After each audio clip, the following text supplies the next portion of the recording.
그래도 오늘 특별 찬양 간증 집회잖아요. 그래서 이 기도를 찬양과 함께 나눴으면 좋겠습니다. 우리에게 함께 하셔서, 우리와 함께 하셔서 우리에게 말씀하고 계신 그 주님의 음성을 우리가 사모하게 되는 이 집회 시간 되기를 간절히 소망합니다. 아멘. 오늘 함께 부르게 될 모든 찬양은 혹시 아시는 찬양이 나오시면 그냥 같이 함께 했으면 좋겠어요. 네. 여러분 지금도 주님께서 이곳에 함께 하신 줄 믿으십니까? 네. 오늘 이곳에 계신 성령님 우리에게 말씀하시고 우리 가르치소서. 다친 우리 맘 열어주시고 주의 빛으로 밝혀 우리 인도하소서. 오늘 이곳에 계신 성령님 우리에게 말씀하시고 우리 가르치소서. 다친 우리 맘 열어주시고 주의 빛으로 밝혀 우리 인도하소서. 주님보다 앞서지 않고 겸손하게 주님의 말씀 기다리니 주님 손에 우리 드립니다. 사랑으로 인도하소서.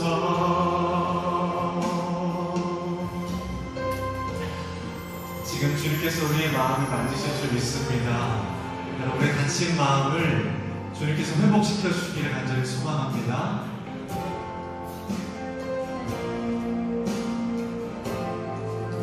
우리 가르치소서. 다친 우리 맘 열어주시고 주의 빛으로 밝혀 우리 인도하소서. 주님보다 앞서지 않고 겸손하게 주님의 말씀 기다리니 주님 손에 우리 드립니다. 사랑으로 인도하소서. 주님보다 앞서지 않고 주님보다 앞서지 않고 겸손하게 주님의 말씀 기다리니 주님 손에 우리 드립니다. 사랑으로 인도하소서.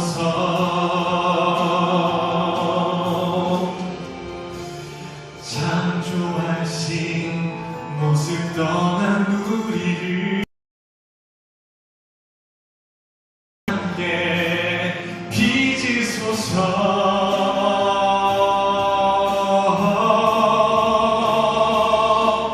주님보다 앞서지 않고 겸손하게 주님의 말씀 기다리니 주님 손에 우리 드립니다. 사랑으로 인도하. 다시 한번 고백합니다. 주님보다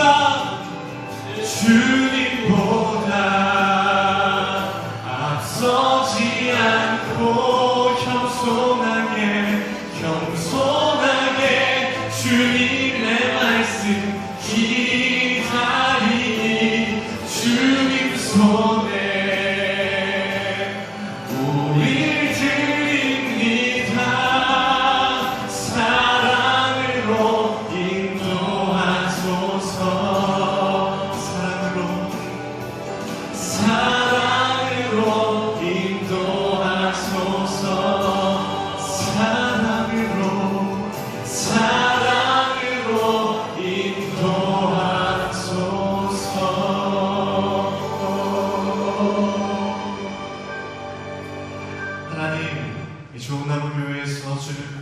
나누게 하신 감사합니다.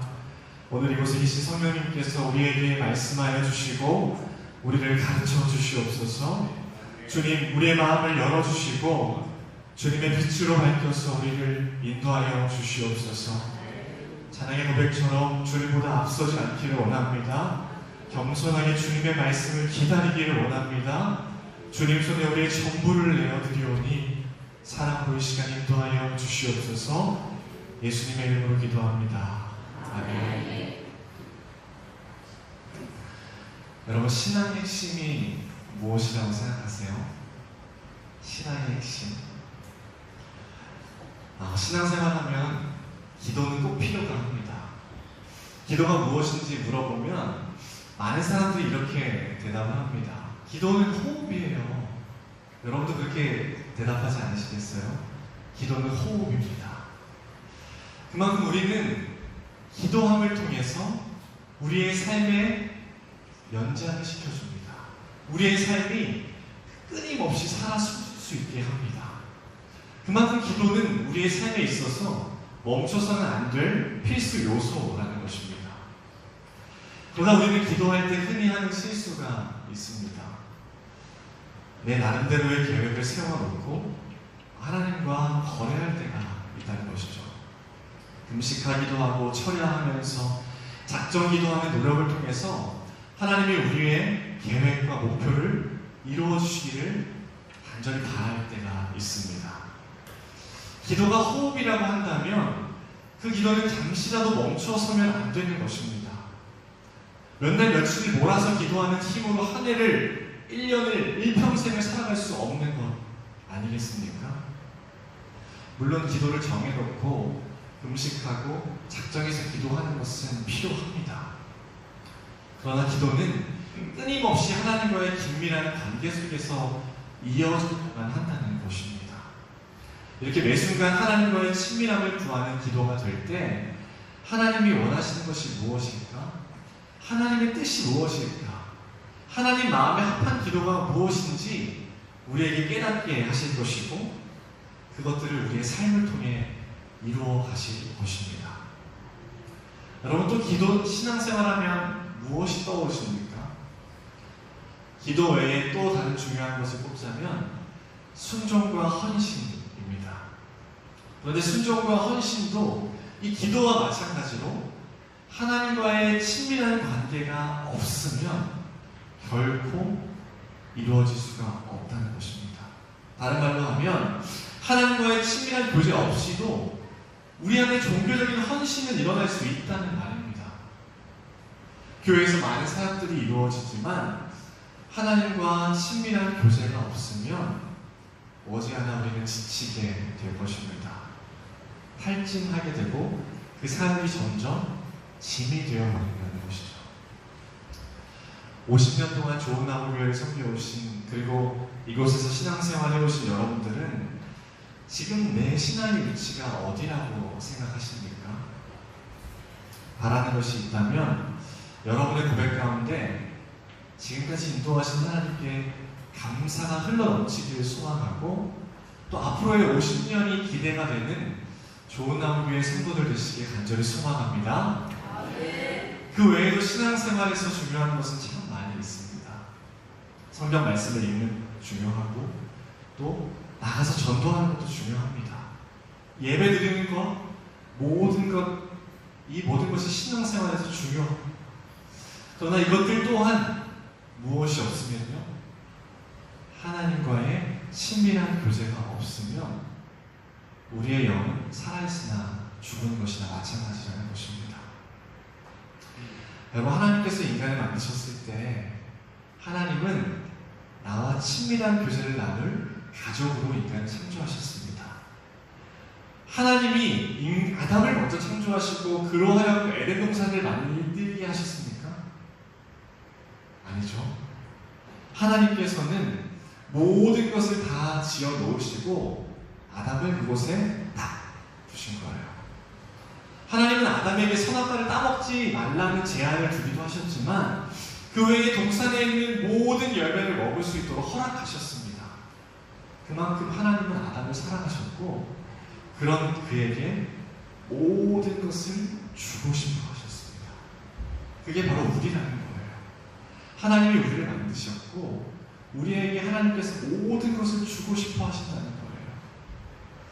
그런데 하나님께서 먹지 말라고 하신 선악과를 사람이 먹음으로써 우리가 죄를 짓게 되잖아요. 어떤 사람이 이렇게 말합니다. 선악과를 처음부터 만들지 않았다면 죄 짓지 않고 살 수 있지 않았을까요? 그런데 이 선악과는 아이러니하게 하나님과의 친밀한 교제를 이루는 데 있어서 굉장히 중요한 의미를 담고 있습니다. 하나님께서 우리 인간을 창조하실 때 우리를 기계적으로 만들지 않으셨어요. 칩을 씌워서 AI로 만들지 않으셨다는 거예요.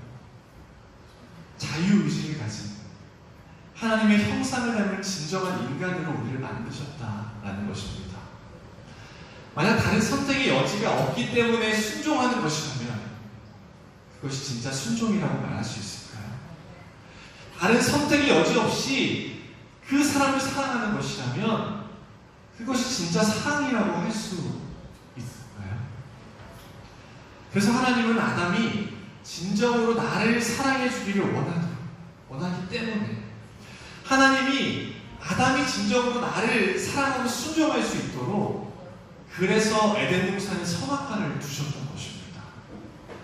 아담이 하나님을 거역할 수 있는 가능성을 감수하면서까지 하나님은 아담이 진정한 사람이 되기를 원하셨고 그 아담과의 친밀한 사랑의 교제를 원하셨다라는 것입니다. 하나님이 우리를 얼마나 사랑하시는지 아시겠어요? 우리에게 선택의 의지를 주셨고 모든 사람 가운데 나를 사랑해 주길 원해. 그 마음으로 하나님께서 선악과를 두셨다라는 것입니다. 또 우리는 이스라엘 백성들을 통해서 애굽에서 건져내시고 가나안 땅으로 들어가게 하신 것을 우리는 또 한 번 우리와의 친밀한 교제를 원하신다면 하나님의 그 사랑을 느낄 수가 있습니다. 신명기 11장 8절의 말씀에 보면 그러므로 너희는 내가 오늘 너희에게 명하는 모든 명령을 지켜라. 그리하면 너희가 강성할 것이요 너희가 건너가 차지할 땅에 들어가서 그것을 차지할 것이다. 너희가 내가 명하는 모든 명령을 지키면 내가 너희를 강하게 할 거야. 너희에게 좋은 것을 줄게. 하나님은 우리에게 그때에도 그리고 지금 마찬가지로 언제나 우리에게 가장 좋은 것을 주기를 원하신다는 것입니다. 그런데 하나님은 가장 좋은 것을 주실 때 그냥 주지 않으시고 우리에게 대가를 요구하셨습니다. 말씀에 나오죠. 너희가 내가 오늘 너희에게 명하는 모든 명령을 지키면 어떻게 해요? 지키면 내가 하는 명령을 너희가 지키면 내가 너희를 강하게 할 거야. 내가 너희에게 좋은 것을 줄 거야. 라고 말씀하시는 거예요. 하나님께서 주시는 가장 좋은 것에는 대가가 따릅니다. 그 명령을 지킬 때. 하나님을 경험하는 삶이라는 책의 저자인 헨리 블레거의 목사님은 순종은 반드시 대가가 따른다고 말씀하셨습니다. 순종했을 때 무조건 좋은 것만 얻게 된다면 순종 못할 사람은 이 세상에 아무도 없을 것입니다. 나에게 순종하면 네가 원하는 것을 줄 거야 라고 한다면 순종 못할 사람이 없다는 것입니다. 신앙의 선조들 보십시오. 아담과 아브라함과 모세와 다윗과 다니엘 모든 사람들을 통틀어 그들에게 순종 없이 하나님께서 이루어진 것을 보신 적이 있으십니까? 아무런 흔들림 없이 순종한 것처럼 보이지만 그들의 순종 앞에서도 언제나 대가가 필요했다는 것을 아마도 저보다 더 오랫동안 신앙생활 하신 여러분들께서 더 잘 아실 것이라 생각합니다. 찬양 간증인데 왜 말씀만 나눌까? 제가 간증 나누기 전에 짧게 말씀을 나누는 것은 하나님이 여러분을 정말 사랑하신다는 것을 그리고 여러분의 사랑을 그토록 갈망하고 계시다는 것을 다시 한번 깨닫기 원해서 이렇게 서두에 말씀을 나누게 되었습니다. 여러분 하나님 사랑하십니까? 하나님이 여러분의 사랑을 원한다는 것도 아십니까? 그러면 어떻게 해야 돼요? 하나님의 말씀을 지켜야 하는 것. 보잘것없는 내가 아니라 누구보다 나를 사랑하시고 누구보다 여러분을 사랑하시고 계시다는 것을 여러분께 세상 들려드리고 싶었습니다. 그리고 이제 하나님이 얼마나 저를 사랑하시는지 이제 짧은 간증들을 통해서 나누려고 합니다. 저는 아까 저기 카페에 있는데 어떤 권사님께서 청각이냐고 그래서 잠깐 기분이 좋았습니다. 그랬더니 이제 결혼하고 아이도 있다고 하니까 아 그렇죠 라고 하시면서 이제 대화가 이제 끊기게 되었는데 저는 2017년도에 결혼을 했습니다. 결혼하고 1년 후에 저희 가정의 첫 번째 아이가 찾아왔을 때 일입니다. 그 아이의 태명이 뭐였냐면 살림이었어요. 살림. 그렇게 많은 예쁘고 아름다운 이름이 태명이 있는데 왜 살림이라고 했을까요? 그렇죠? 아내가 하나님께 받은 이 살림이라는 태명이었는데 그 말 그대로 살림꾼이 되라는 의미였습니다. 살림꾼이 되라는 의미. 여기에서의 살림꾼의 의미는 우리가 딱 번뜩 떠오르는 그 살림을 잘하는 의미도 있었지만 살림꾼이 되어서 나도 살리고 가족도 살리고 영혼도 살리라는 사람이 되라는 깊은 의미가 담겨 있었습니다. 그런데 그 아이가 그 사명을 감당하기도 전에 이른 시기에 유산이 되었습니다. 그때 그 심정, 그 마음을 지금 생각하면 지금도 여전히 가슴이 먹먹해지고 슬픈 일이지만 사실 저는 생각보다 그 아픔을 빨리 이겨낼 수 있었습니다. 그것이 가능했던 이유는 그 살림 일을 통해서 하나님께서 우리 가정에 우리 부부의 영혼을 살리셨던 거예요. 살림 일은 비록 세상을 일찍 떠났지만 하나님께서 영적으로 무너져 있던 저와 저희 아내의 영혼을 살리시는 특별한 계기가 되었다는 거예요. 그래서 살림이는 짧은 6주간의 시간을 거치다가 세상을 떠났지만 하나님께 갔지만 그 6주라는 그 시간을 통해서 2명의 영혼을 살리고 하는 거예요. 그 정도면 우리보다 낫지 않나요? 영혼을 살리는 소중한 생명이었던 거예요. 저는 그때 예수님의 십자가 사랑을 떠올려 보게 되었습니다. 하나님은 왜 하나뿐인 아들 예수님을 이 땅에 보내셔서 왜 십자가에 달려 죽게 하셨을까? 전지하시고 전능하신 분이라면 그 하늘 위에서 충분히 바르게 통치하실 수도 있으실 텐데 왜 굳이 대가 지불을 하시면서까지 이 땅에 오셔야만 했을까? 그리고 말씀을 쭉 읽어나가면서 사울이 바울이 되고 스데반의 얼굴이 천사와 같이 빛나며 죽어가는 영혼들이 회복되어 가는 그 표적들이 다시 한번 눈에 띄기 시작했던 것입니다. 그때 깨달았습니다. 아, 생명을 살리기 위해서는 대가가 필요하구나. 순종에는 반드시 대가가 따라오는구나. 예수님도 죽음이라는 대가 지불을 통해서 수많은 생명을 살리셨습니다. 하나님의 뜻을 이루기 위한 십자가 죽음이라는 그 순종이 없었다면 우리는 몸은 살아있지만 영혼은 죽은 것 아니겠습니까? 그것이 허무한 인생 아니겠습니까? 그 살림일을 보내면 그때 그것을 깨달았던 것입니다. 그동안 살아가는 데 있어서 전혀 문제가 없었기 때문에 내 삶에 하나님이 있어야 하는지 없어야 하는지, 내 삶에 하나님이 있는지 없는지, 하나님을 의지하여 사역을 하는지 아니면 내 힘을 의지하여 사역을 하는지, 그게 제 삶에 전혀 중요하지 않았던 거예요. 살아있으나 죽은 인생, 허무한 인생, 익숙함에 빠져 살았던 인생이었던 것입니다. 그것이 바로 저희 부부의 삶이었는데 살림을 보내주시고 다시 데려가심으로써 생명력 없었던 제 삶에 생기를 불어넣어 주신 그 하나님의 특별한 의도와 사랑을 깨닫게 될 것입니다.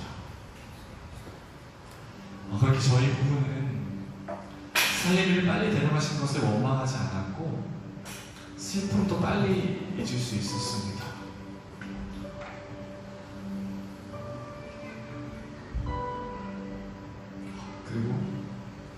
우리가 조금 더 가까워질 수 있었습니다.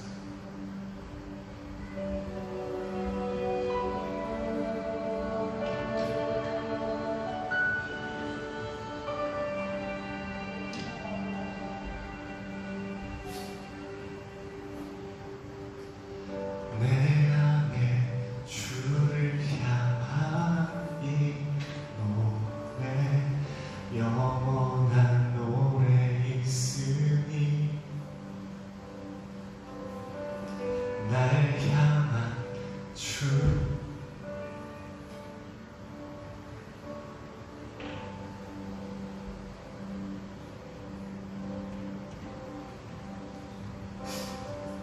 내 안에 주를 향한 이 노래 영원한 노래 있으니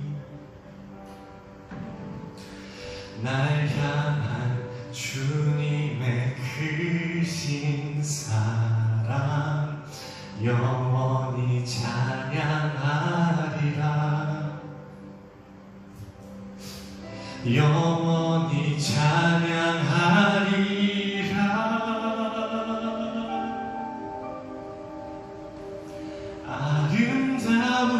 아름다우신 오 놀라우신 영원할 수 없는 사랑 오 위대하신 하나님의 사랑 영원히 찬양하리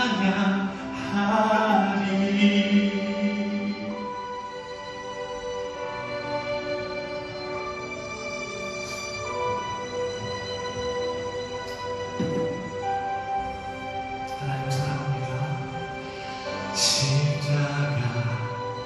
십자가에 달려 들어가신 그 주님을 우리가 다시 한번 기억하기 원합니다.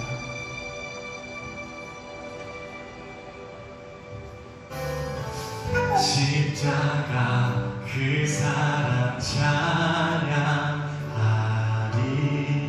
날 구원하신 그 사랑 내 삶을 드려 찬양하리라 놀라우신 주의 사랑 영원히 찬양하리라 아름다우신 오 놀라우신 영원할 수 없는 사랑 오 위대하신 하나님의 사랑 영원히 찬양하리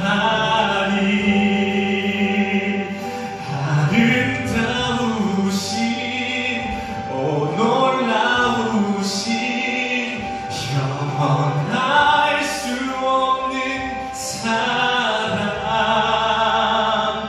오 위대하신 하나님의 사랑 영원히 찬양하리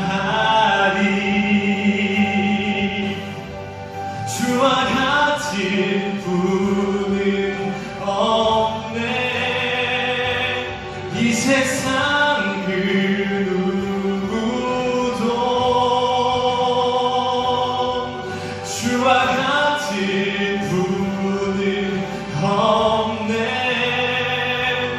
누구도 비길 수 없네 주와 같은 분 없네 주와 같은 분은 없네 이 세상 그 누구도 주님 주와 같은 분은 없네 누구도 비길 수 없네 주와 같은 분 주와 같은 분은 없네 이 세상 그 누구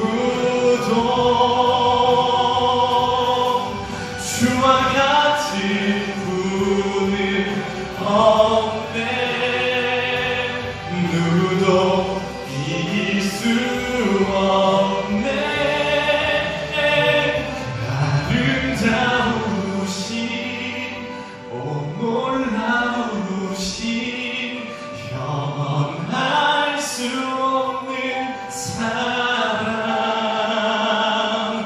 오 위대하신 하나님의 사랑 영원히 찬양하리. 아름다우신 오 놀라우신 영원할 수 없는 사랑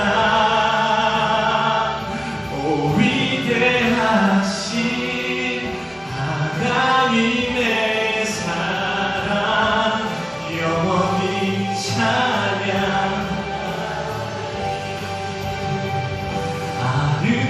아름다우신 오 놀라우신 영원할 수 없는 사랑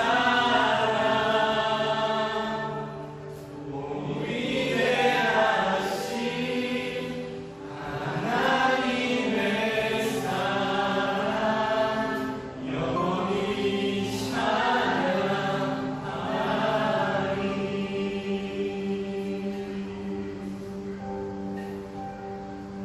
주님의 사랑을 찬양합니다. 저는 사실 안동에서 사역하기까지 안동이라는 곳에 딱 한 번 가봤습니다. 군대 가기 전에 아버지와 단둘이 이곳 부산으로 향해 차를 타고 여행을 가고 있었는데요.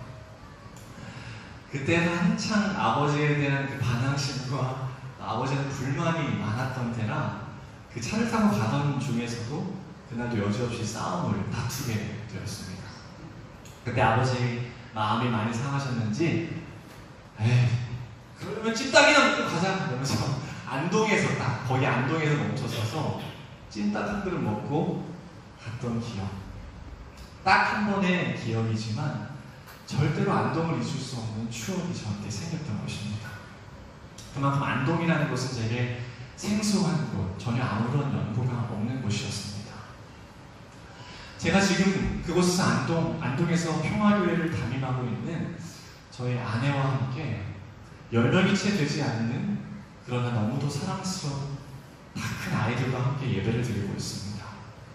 제가 가끔 노민주 목사님과 또 김보현 사모님과 대화를 하다 보면은 이제 정체가 드러나는데 좋은 나무교회 성도들 이야기를 나눌 때 언제나 또 밝고 또 기대가 찼던 그런 모습이 기억이 납니다.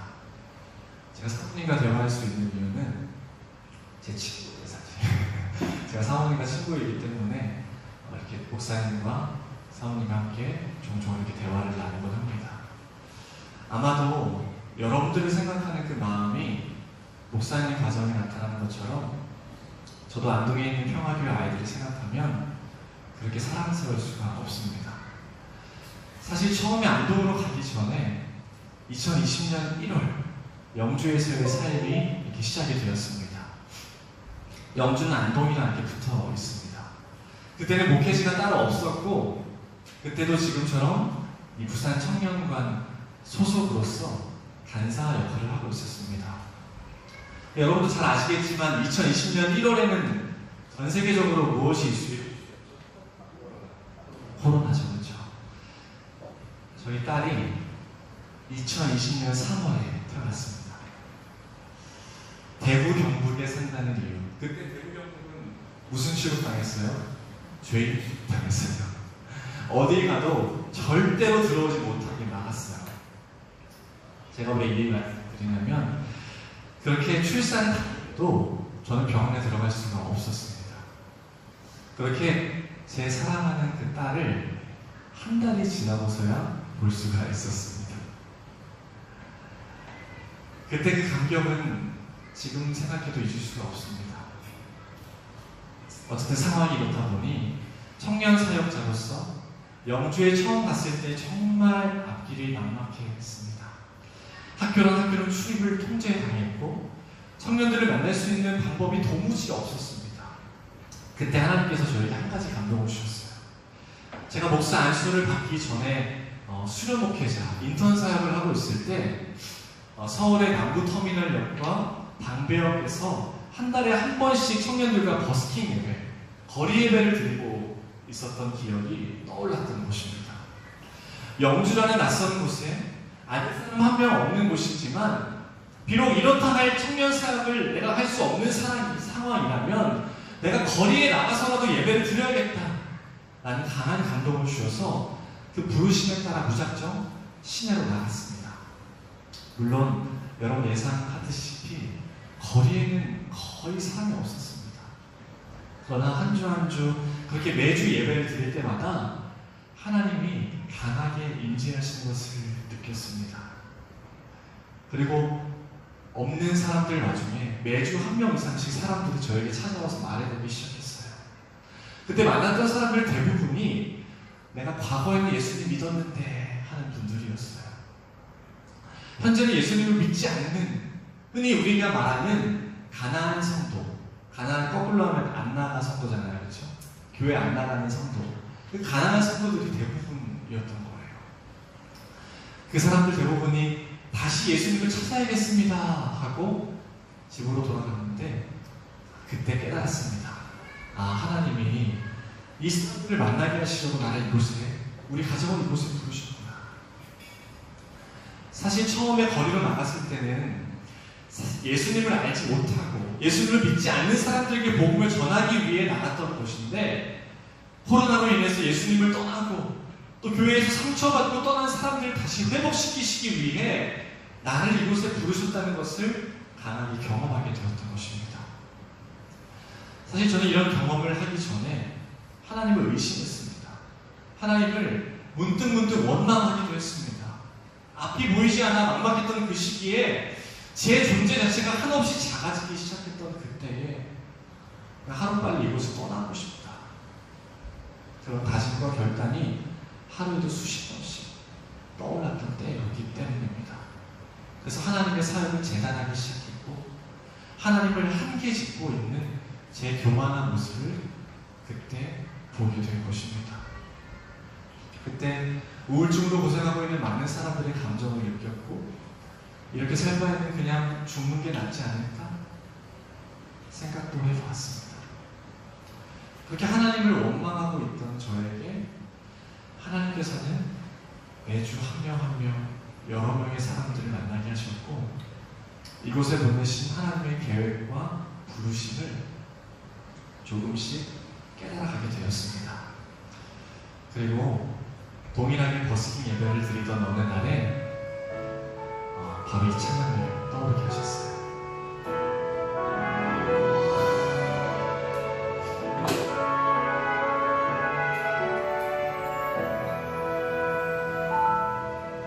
하나님의 부르심에는 후회하심이 없네. 내가 이 자리에 선 것도 주의 부르심이라. 하나님의 부르심에는 결코 실수가 없네. 나를 부르신 하나님의 신실하심을 믿네. 작은 나를 부르신 뜻을 나는 알 수 없지만 오직 감사와 순종으로 주의 길을 가리라니. 때론 내가 연약해져도 주님 날 도우시니 주의 놀라운 그 계획을 나는 믿으며 살리. 날 부르신 뜻 내 생각보다 크고 날 향한 계획 나의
사람들을 돌아오게 하기 위한 하나님의 놀라운 계획을 이루시려고 저를 그곳에 부르셨다는 것을 깨닫기도 잠시, 하나님은 다른 사람들도 원하지만 저를 그토록 원하고 계시다는 것을 그때 깨달았어요. 나를 하나님께서 원하십니다. 당시에는 사역하는 교회도 없었고요. 그저 거리에 나가서 일주일에 한 번씩 예배드리는 것이 전부였지만 코로나가 심했음에도 불구하고 이렇게 많은 사람들을 만나게 하셔서 제 마음을 위로하여 주셨습니다. 그리고 포기와 절망 가운데 있던 저를 일으켜 세우셨던 주님이 언제나 나와 함께 하셨다는 것을 다시 한번 깨닫게 되었습니다. 아, 하나님이 한순간도 나를 떠나지 않으셨었구나. 하나님은 결코 한순간도 날 떠나지 않으셨구나. 추운 겨울날 지금 잘 자라고 있는 딸이 아직 엄마 뱃속에서 난삭일 때 아내와 함께 거리를 나갔습니다. 아내가 그때 골반이 뒤틀려가지고 걷기가 힘든 상황이었는데 그래서 예배를 사모하는 마음으로 같이 가자고 하더라고요. 그리고 정말 그 예배를 통해 골반이 나갔어요. 기타 하나 들고 영주 시민의 거리로 그때 나갔을 때 그날도 역시 시나 거리는 한산했습니다. 바람이 몰아치고 추위는 어느 때보다 거센 날이었다는 것을 제가 잊을 수가 없는 날이었습니다. 거리 중앙에 서서 기타를 꺼내고 준비한 찬양을 부르기 시작했습니다.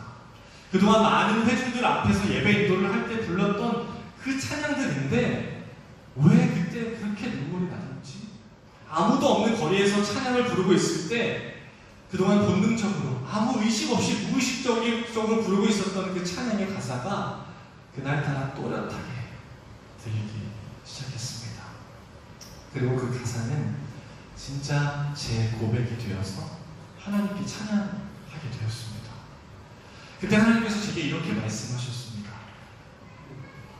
내가 너를 기다렸어. 정명아, 내가 너를 기다렸어. 다른 사람도 중요한데 나는 너를 원해. 너의 삶을 원한다. 여러분이 생각하는 신앙생활은 무엇인가요? 하나님을 믿고 따른다는 것이 무엇이라고 생각하십니까?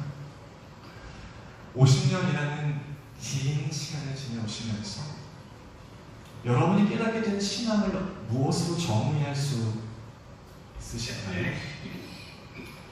저는 그날 그제서야 하나님을 믿고 따른다는 것이 무엇인지, 신앙생활이 무엇인지 그때 깨닫게 되었습니다. 목사가 된 후에야 하나님이 원하시는 예배가 무엇인지 깨닫게 된 것입니다. 하나님을 바라보는 것, 하나님을 끊임없이 갈망하는 것, 모든 순간 하나님께 예배하는 것, 다윗이 시편 23편 6절에 말하는 것처럼 내 평생의 선하심과 인자하심이 반드시 따르리니 내가 여호와의 집에 영원히 살리라. 어떻게요? 영원히. 잠깐 갔다 나오는 거예요? 아니요. 영원히 여호와의 집에 사는 것, 모든 순간 주님과 함께 동행하는 것, 저는 그것을 이렇게 표현하고 싶습니다. 오늘 말씀의 제목처럼 하나님의 얼굴을 구하는 삶. 그때 깨달았던 거예요. 내가 널 원해. 다른 사람이 아니라 내가 널 원해, 하면아. 내가 널 간절히 원해. 나 너와 매 순간 함께하고 싶어. 그것을 그때 깨달았던 거예요. 하나님이 원하시는 예배는 하나님의 얼굴을 구하는 예배였다는 것을 알게 되었습니다. 하나님의 능력이 우리의 삶에 나타나기만을 구하는 것이 아니라 하나님께서 우리에게 복 주시기만을 구하는 것이 아니라 하나님의 손을, 하나님의 능력만을 구하는 것이 아니라 하나님의 얼굴을 구하는 예배, 오직 하나님과 더욱더 친밀해지기를 간절히 구하는 예배가 바로 하나님께서 찾으시는 예배라는 것을 그때 깨닫게 되었습니다. 우리가 오늘 예배 시간에 고백했죠. 그토록 반복해서 고백하고 매일 주일마다 외치는 하나님께 영과 진리로 예배드리는 그 예배가 바로 이런 예배라는 것을 그때 저는 깨닫게 된 것입니다. 그리고 그때부터 제 고백과 간구가 바뀌기 시작했어요. 하나님, 하나님을 안다고 했던 제 교만함을 용서해 주세요. 하나님을 더 알고 싶어요. 지금 제가 알고 있는 것보다 비교할 수 없을 만큼 무한하신 하나님을 오늘도 지금 이 순간에도 더 알고 싶어요. 이런 고백이 나오기 시작했습니다. 그때 우리를 위해 십자가에 달려 죽으신 예수님의 사랑을 또 한 번 떠오르게 하시면서 변함없으신 주님의 사랑을 노래하게 하셨어요. 여러분 혹시 이 찬양 아세요? 하나님께로 더 가까이 갑니다. 고통 가운데 계신 주님,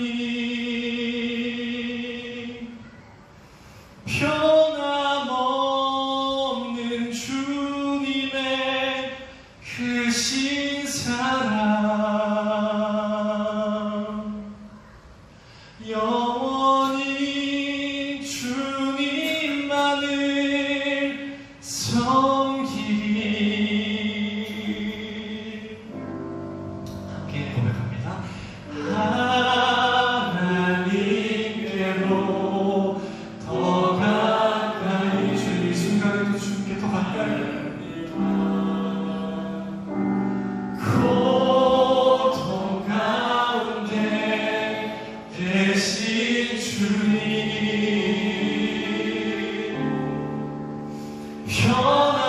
변함없는 주님의 크신 사랑, 영원히 주님만을 섬기리. 다시 한번 주님과 더 가까워지기 원합니다. 하나님께로 더 가까이 갑니다. 우리 가운데 계신 주님, 우리 가운데 계신 주님,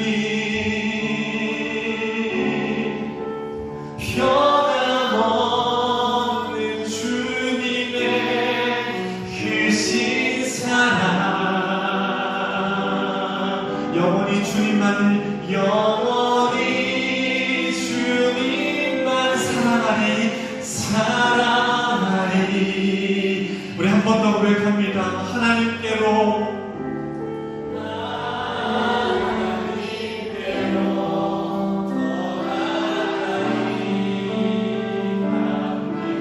우리 가운데, 우리 가운데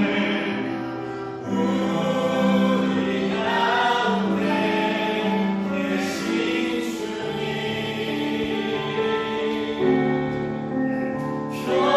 변함없는 주님의 크신 사랑,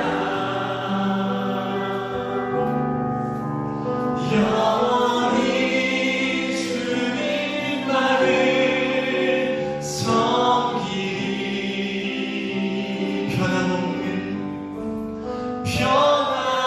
변함없는 주님의 크신 사랑,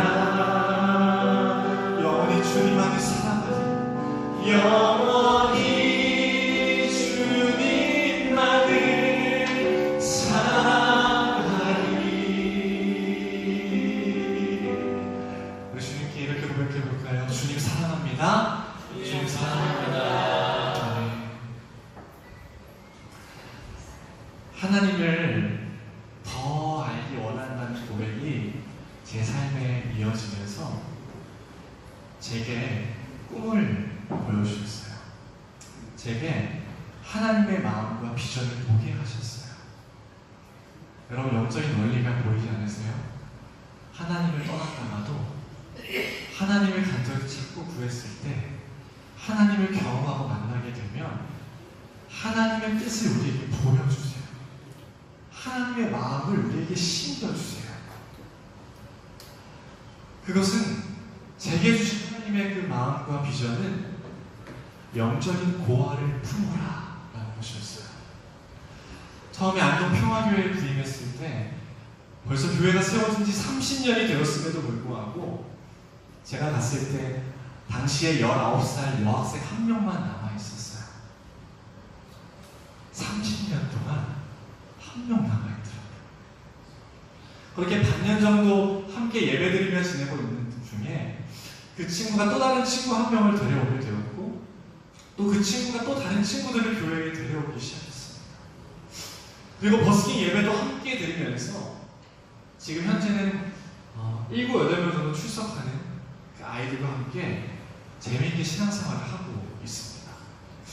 그런데 사실 이 친구들은 모두 세상으로부터 외면받는, 소외받는 학생들이었습니다. 지적인 장애를 대부분 가지고 있었고 일상생활 자체가 다소 힘든 아이들이었습니다. 제가 아이들이라고 표현하긴 했지만 사실 현재 가장 어린 친구가 19살이고 나머지는 전부 20살이 넘는 친구들입니다. 육적으로는 성숙했지만 영적으로 정신적으로는 조금 연약한 아이들입니다. 사실 속으로 사실 이런 생각도 해봤습니다. 하나님은 왜 이런 아이들을 보내실까? 왜 이런 아이들만 보내실까? 그런 생각을 인간적인 마음에 했던 적도 있습니다. 그런데 그 아이들 한 명 한 명을 지그시 바라보았을 때 그렇게 사랑스럽고 예쁠 수가 없는 거예요. 하나님의 자녀라고 생각하니까 나를 사랑하시듯이 하나님은 그 아이들도 사랑하시겠구나. 제가 그때부터 내가 그 아이들을 사랑하지 않을 이유가 없어진 거예요. 미워할 이유가 없는 거예요. 그저 사랑할 수밖에 없는 거예요. 또 버스킹 예배를 드리며 만난 사람들 중에는 여러 명의 사람들이 있었지만 이성이 아닌 동성에게 오함을 느끼는 성 정체성을 가진 사람도 있었고, 사업에 눈이 멀어 예수님을 떠나 일에 집중한 채 형식적인 예배로 만족하고 있는 사람들도 있었습니다. 장애를 가진 사람들, 성 정체성이 뚜렷한 사람들, 세상에 취해 사는 사람들, 세상으로부터 외롭고 수혜받는 사람들. 어느 날 기도하던 중에 이런 감동을 주셨어요. 영적인 고어를 품어라. 처음에는 제가 학생 신분이 되어서 청년들을 전도해야겠다라는 마음을 품고 그 지역에 있는 동양대학교의 사회복지학과에 등록을 했습니다. 하나님은 새롭게 만날 사람들이 아니라 그동안 만나게 하신 사람들을 다시 보게 하시면서 하나님께서 나를 그 학교, 그 과에 보내신 이유를 발견하게 된 것입니다. 사실 서울에서 생각할 때는 사회복지에 대해서는 전혀 생각지도 않았습니다. 관심조차 없었습니다. 그리고 지금과 같은 비전이 생길 것이라는 것도 전혀 상상조차 하지 않았던 일입니다.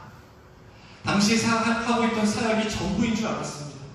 주어진 사역에 최선을 다했기 때문에 그것만이 사역의 정답인 줄 알고 그 길만을 따라갔던 것입니다. 최근에 서울에 있는 교회 청년들이 저희 교회에 단기 선교를 다녀갔습니다. 그때 몇몇 청년들이 그 수련의 마지막 날에, 단기 선교 마지막 날에 피드백을 보통 하잖아요. 그때 그 청년들이 이런 이야기를 했던 기억이 납니다. 목사님, 우리에겐 너무나 당연한 일인데 이 친구들에게는 당연한 일이 아니네요. 그 이야기를 듣고 하나님 앞에 서기가 참 부끄러웠습니다. 목회자라고 하면서 그들의 사랑으로 묶인 것, 다른 사람들과 비교했던 제 모습이 떠올랐습니다. 한 명이라도 정상적인 사람을 보내주기를 구했던 철없는 기도를 떠오르게 하셨습니다. 하나님이 보시기엔 나도 그들과 다를 바 없는 똑같은 하나님의 자녀인데 그런 나를 한순간도 떠나지 않으시고 변함없이 사랑해 주신 하나님의 사랑을 잊고 살아왔던 것을 제가 깨닫게 된 것입니다. 그리고 그것을 깨닫고 난 후에야 한 영혼을 천하보다 귀하게 여기시는 하나님의 마음을 깨닫게 되었습니다.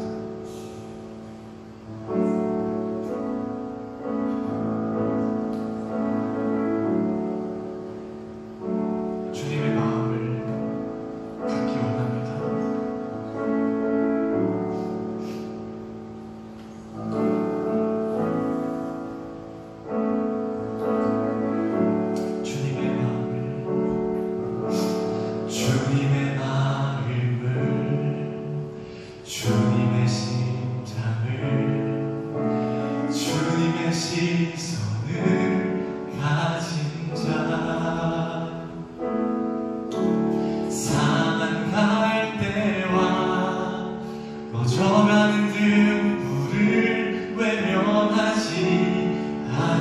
자 누구인가.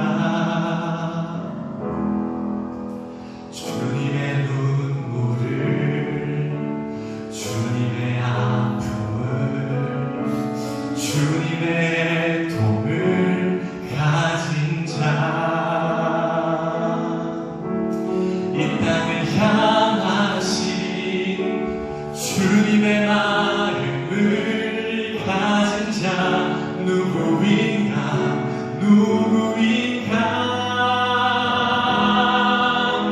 주님의 성령 부어주소서.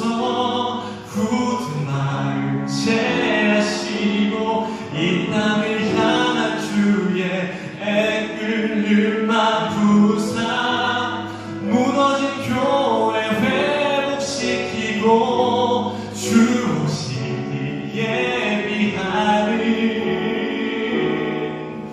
하나님의 사랑, 그 마음 가진 자, 주님의 마음에 합한 자로 세워주소서.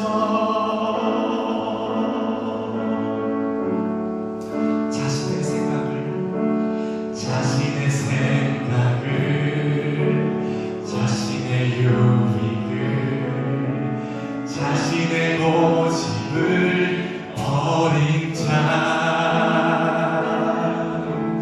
주님 말씀에 온전한 순종과 믿음을 보일 자 누구인가.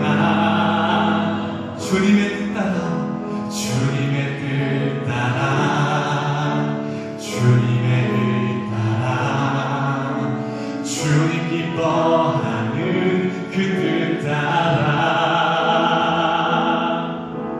자기 부인하고 십자가 지고 주님만을 따를 자 누구인가.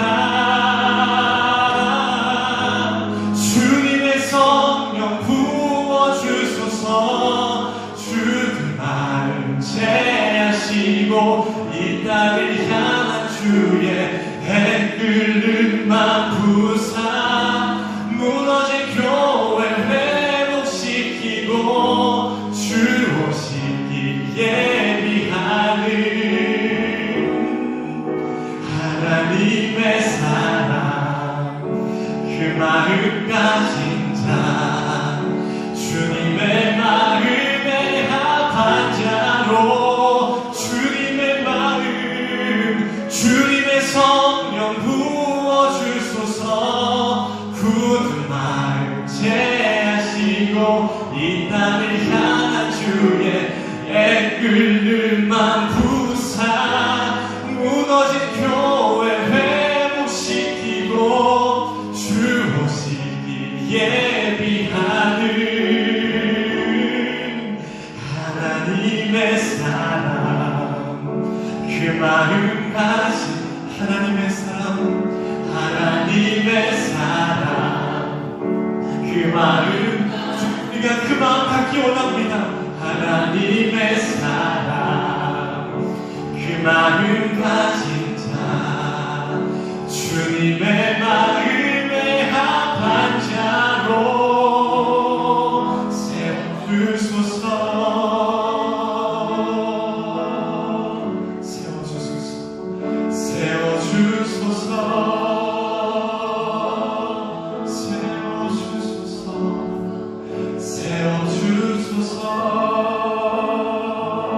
세워주소서. 주님 마음에 합한 자로 세워주소서. 주님 세워주소서.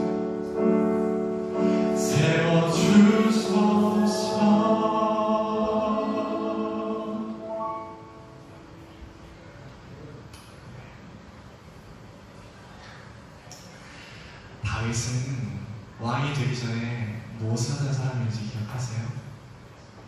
다윗은 목동이었잖아요. 그런데 다윗은 목동으로서의 책임을 너무나 진실되게 감당했던 사람이었습니다. 다윗이 그렇게 할 수 있었던 유일한 이유는 그가 먼저 목자 되신 하나님을 따라가는 양이었기 때문입니다.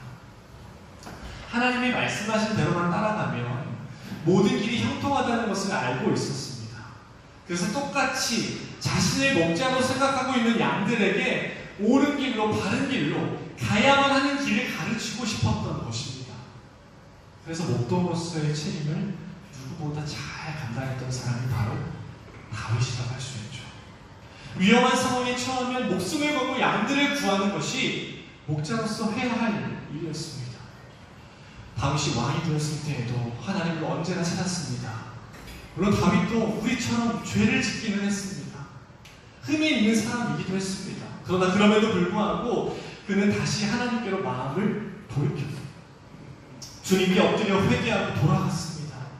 그렇게 영원하신 목자 되신, 영원히 목자 되신, 영원한 목자 되신 분은 오직 하나님 한 분밖에 없다는 것을 깨닫게 된 순간이 있었고, 그때 이후로는 그 어떤 어려움과 시련이 닥쳐와도 그는 이렇게 고백할 수 있었습니다. 시편 42편 1절 말씀인데요. 하나님이여, 사슴이 시냇물을 찾기에 갈급한 같이 내 영혼이 누구를 찾기에? 주님을 찾기에 갈급합니다. 내 영혼이 하나님, 곧 살아계신 하나님을 갈망하나니 내가 어느 때에 나아가서 하나님의 얼굴을 보겠습니까? 다윗은 잠시 하나님을 떠났을 때를 제외하고는 정신을 바짝 차리고 하나님을 끊임없이 갈망했던 사람입니다. 살아계신 하나님을 갈망하나니 내 영혼이 주님을 찾기에 갈급합니다. 내가 언제 나아가서 어느 때에 하나님의 얼굴을 배울 수 있겠습니까? 주님 만나고 싶어요. 매 순간 매일매일 하나님을 만나기를 학수고대했던 사람이 바로 다윗이었던 것입니다. 여러분, 다시 한번 50년이라는 세월을 돌아보셨으면 좋겠습니다. 어떤 감정이 드십니까? 지금까지 우리를 지켜주신 하나님, 변함없이 우리의 삶을 인도하셨고 현재 이 자리에까지 있게 하신 하나님, 우리 곁에 계셔서 우리의 삶을 평안하게 해주신 하나님. 그런데 저는요, 여러분이 과거의 하나님께 감사를 고백하는 것, 그것과 함께 동시에 미래의 삶까지도 하나님을 더욱더 사랑하기에 힘쓰는 앞으로의 또 다른 50년이 되길 간절히 소망합니다. 내가 지금 알고 있는 하나님에 머물지 않고 주님 없으면 살 수 없습니다. 살아계신 주님만을 갈망합니다. 주님, 제게 끊임없이 말씀해 주세요. 주님, 호흡하듯이 하나님과 한순간도 떠나지 않기를 원합니다. 영원히 주님의 집에 거하기 원합니다. 영원히 주님과 함께하기 원합니다. 제가 매 순간 주님의 얼굴을 뵙기 원합니다. 지금 봐도 또 보고 싶은 분이 바로 주님입니다. 그 고백이 우리한테 있어요. 50년이라는 시간 동안 여러분 자리를 지켜오신 것만으로 참 훌륭하고 멋진 신앙인이라고 저는 믿습니다. 그러나 그 가운데 멈춰서지 마시고 더 큰 믿음의 분량, 그 장성한 믿음의 분량까지 이룰 수 있도록 모든 순간이 하나님과 하기 때문에 하나님께 특별히 기도할 필요 없이, 철야 기도할 필요 없이 그냥 매 순간이 하나님과 함께하는 그 동행하는 순간이기 때문에, 내 호흡이기 때문에, 하나님이 없으면 난 죽을 수밖에 없는 연약한 존재이기 때문에 내가 그렇게 되기 원해요. 그 고백이 우리한테 나타나기를 소망합니다.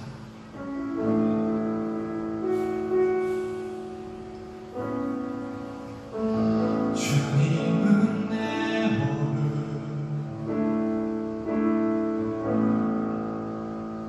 주님은 내 몸을,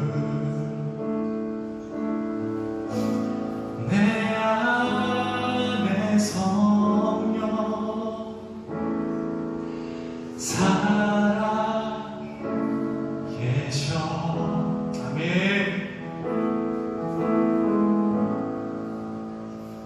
말씀은 내 양식, 말씀 대신 예수 그리스도를 따라갑니다.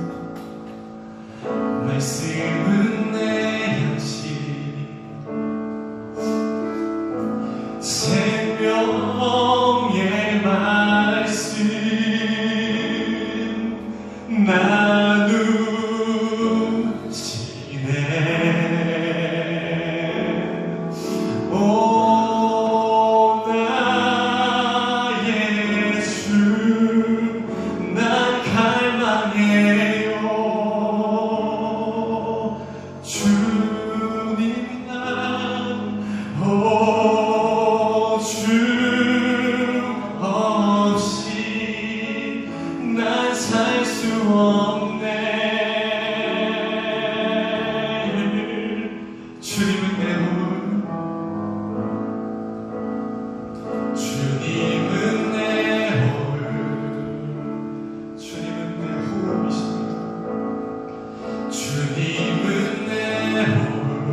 그런데 오늘 본문 말씀에 보면 하나님은 우리에게 이렇게 말씀하고 계세요. 내 말을 듣고 내 규례를 지키는 것도 중요한데 나는 그보다 먼저 너희들에게 원하는 것이 있어. 먼저 나를 사랑하기에 힘써. 명령과 규례와 법보다 중요한 것이 하나님을 사랑하는 거예요. 너희들이 내 명령과 규례를 지키는 것보다 나를 사랑하는 것을 내가 더 원해. 내가 먼저 원해. 그러길 원해. 근데 우리는 신앙생활 하다 보면 자꾸만 이 순서를 거스를 때가 있습니다. 하나님의 명령과 규례를 지키고 하나님을 사랑하려고 합니다. 여러분, 그런데 아무리 말 잘 들으면 뭐합니까? 그 사람이 하나님을 진정으로 사랑하지 않으면 말 잘 들어도 소용없는 것 아닙니까? 저는 그것을 경상북도 안동에서 깨달았습니다. 서울에 있을 때 사역을 잘하고 있는 줄 알았는데 제 마음의 중심이 하나님이 아니라 사역 중심, 일 중심이었다는 것을 그때서야 깨달았습니다.